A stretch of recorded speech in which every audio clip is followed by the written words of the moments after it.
అచ్చంపేట మండలం. మా గేదెలు 4 రోజులు వెళ్ళి ఇంత మడికి దొరకలా. 4 రోజుల నుంచి నేను మా అన్నయ్య మా చెల్లెలు అందరం దేవులాడుతున్నాం. బరిగొడ్లు దొరకలా. మాకు కూరపాల్లో బరిగొడ్లు పట్టుకున్నామని తెలిస్తే వచ్చాం. వస్తే అవి మావి కాదు, వీళ్ళే దొంగతనం మాత్రం బరిగొడ్లు ఇంగేది వీళ్ళే పెదపాలెంలో పట్టుకున్నారంట. ఎత్తారు లోడు. మీకు ఏదైనా దయచేసి మీరు రాజకీయ నాయకులు ఎవరున్నా మాకు న్యాయం చేసే మార్గం చేయండి. మా బరిగొడ్లు పోయి మేము ఎంతో అల్లాడుతున్నాం. చాలా అక్కడి నుంచి నేనే కాదు, నాశమెంట్ అన్నలో తమ్ముళ్ళు చాలా మంది ఉన్నారు. వాళ్ళకు కూడా న్యాయం చేయండి. మీరు న్యాయం చేస్తేనే, న్యాయం చేయకపోతే ఎవడు చేస్తాడు? భగవంతుడు దేవుడు వల్ల కూడా అట్లా న్యాయం చేయటం.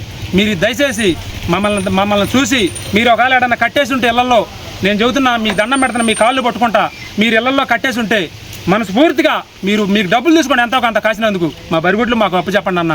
మీరు ఆడండా మీ కాళ్ళు పట్టుకుంటానన్నా. నాకు 2 ఆడపిల్లలు, నాకు పొలం వేయలేదు, ఆ బరిగొడ్ల మీద ఆధారపడేవాడిని. నాకు దయచేసి మీరు ఆడున్నా సరే, ఎవరైనా సరే ఈ సాయం ఒకటి చేయండి. పోలీసులకైనా ఎవరికైనా, మీరు అన్నలకి అక్కలారా చెల్లెలారా బరిగొడ్లు మాత్రం పట్టుకుందా మాత్రం వీళ్ళే కంపల్సరిగా అమ్ముకున్నారు. నా పేరు తోకల సీను. మా 4 గేదెలు పోయినాయి అన్న.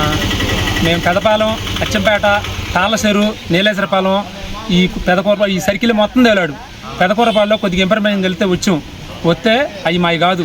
పోలీసులు ఏదన్నా దయచేసి మాకు కొద్దిగా న్యాయం చేయండి సార్. మాది పాములపాడు తాటికొండ మండలం. మా ఈ గేదెలు 10 గేదెలు పోయినాయి. నెల 8 రోజులు. రాత్రి 2:30 రావాల రోడ్డు అమ్మితే ఒక కుర్రోడు, ఆ కుర్రోడు కూడా పోయినాయి. ఆ కుర్రోడు ఫోన్ చేశాడు. ఫోన్ చేస్తే అన్న ఇట్లా 3 ఆటోలకు గేదెలు వెళ్తున్నాయి, మందపాడులు ఆపిస్తున్నాను, మీరు అర్జెంటుగా బయలుదేరాను అన్నాడు. సరేలే అని చెప్పి కావంతన మళ్ళీ 3-4 కలిసి మందపాడు వెళ్ళాం. అక్కడికి వెళ్ళేటప్పటికల్లా వాళ్ళు ఒకళ్ళిద్దరు ఆపోయేటప్పటికల్లా ఆపలేదంట ఆటోలు ఆపేసి పరారైపోయారు. ఒక బైక్ పైన వెళ్ళిపోయారు కొంతమంది. ఒక్కడ మాత్రం మిగిలాడు. అతన్ని తెల్లారిందాక ఎవరు ఏం కల్లించలా, మాట సమాధానం చెప్పలేదు. అతనికి ఏం కల్లించలే. అతనికి తెల్లారిన తర్వాత మాత్రం జనం పోగయి కడుపు మండినోడు మాత్రం తలవా దెబ్బ కొట్టేశారు. అది